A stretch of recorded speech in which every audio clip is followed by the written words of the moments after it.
જય શ્રી કૃષ્ણ. પુરુષોત્તમ મહાત્મ્યનો અધ્યાય 24મો.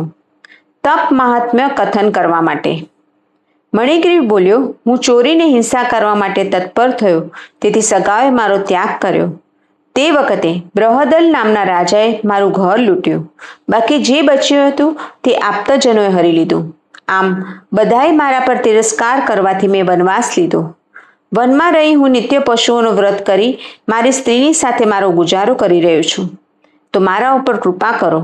તમે પૂર્વના પુણ્યના ઉદયથી મને આવી મળ્યા છો. હે મા મુનિ, હું સ્ત્રી સહિત તમારે શરણે આવ્યો છું.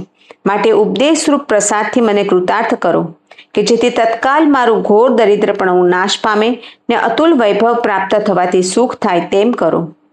ઉગ્રદેવ બોલ્યા, હે મહાભાગ, તે મારી જે ભાવપૂર્વક પરોણાગત કરી છે તેથી હું પ્રસન્ન થયો છું, અને તેથી તારી સ્ત્રી સહિત તારું કલ્યાણ કરીશ.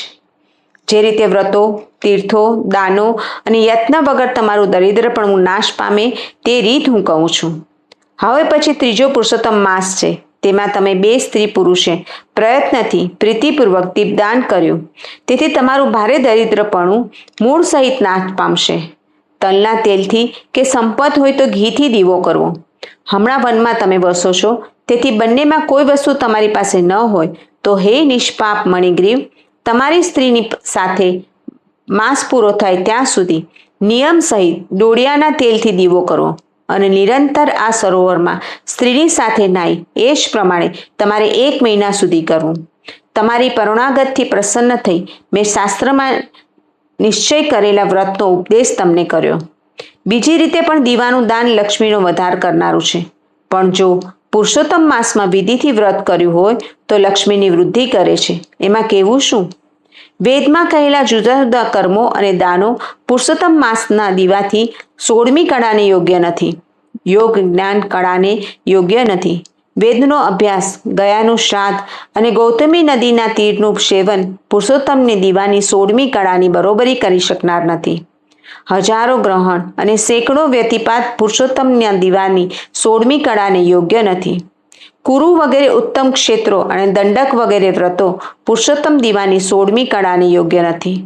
હે પુત્ર, આ અતિ ગુપ્ત દીપધન છે, તે કોઈને કહેવું નહીં, કેમ કે ધન, ધાન્ય, પશુ, સમૂહ, પુત્ર, પૌત્ર અને કીર્તિને કરનારું, વાંજણીના વાંઝાપણાને મટાડનારું, સ્ત્રીઓને વૈધવ્ય નહીં આપનારું, રાજ્યથી ભ્રષ્ટ થયેલાઓને રાજ્ય આપનારું, મનુષ્યના વિચારેલા કામને સફળ કરનારું છે.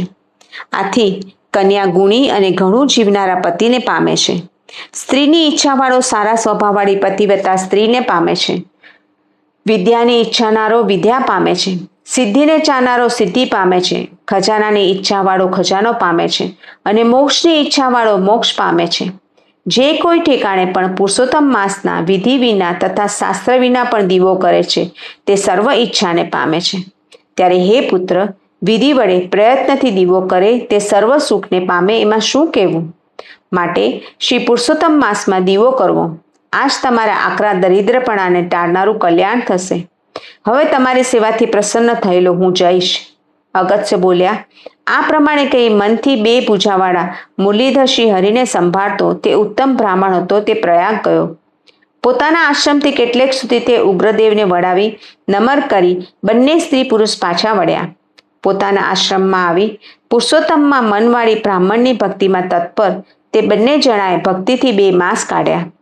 2 માસ વીતી ગયા ત્યાં પુરુષોત્તમ માસ આવ્યો. ત્યારે વૈભવ કાચે આળસ છોડી ગુરુની ભક્તિમાં તત્પર થઈ ઇંગોરિયાના તેલથી દીવો કર્યો. એમ કરતા પુરુષોત્તમ માસ ગયો. ઉગ્રદેવની કૃપાથી મનના મેલ મટવાથી તે બંને કાળને વશ પામતા ઇન્દ્રની નગરી પ્રત્યે ગયા. ત્યાંના સુખને ભોગવી ઉગ્રદેવની પ્રસન્નતાથી પૃથ્વીના ભરતખંડમાં ઉત્તમ જન્મ પામ્યા. તેઓમાં પૂર્વે જન્મમાં જે મૃગોની હિંસામાં તત્પર મણિગ્રીવ હતો તે વીરબાહુના પુત્ર ચિત્રબાહુએ નામથી તમે પ્રસિદ્ધ છો, અને હમણાં તમારી ચંદ્રકળા પટરાણી છે તે તમારી સુંદરી એ નામે સ્ત્રી હતી. પતિવ્રતપણા રૂપ ધર્મથી આજે તે તમારી અર્ધાંગીની સ્ત્રી છે. કેમ કે જે પતિવ્રતા સ્ત્રી છે તે પતિના અર્ધ પુણ્યમાં ભાગવાળી છે. શ્રી પુરુષોત્તમ માસમાં ઇંગોરિયાના તેલથી કરેલા દીવા વડે આ તમારે શત્રુઓથી રહિત રાજ્ય થયું છે. ત્યારે શ્રી પુરુષોત્તમ માસમાં જે ઘીથી કે તલના તેલથી અખંડ દીવો કરે છે તે શત્રુ રહિત રાજ્ય પામે, એમાં શું કહેવું? પુરુષોત્તમના દીપદાનનું આ ફળ છે, એમાં સંશય નથી. ત્યારે ઉપવાસો વગેરેથી પુરુષોત્તમનું વ્રત કરનારને ફળ થાય, એમાં વળી શું કહેવું?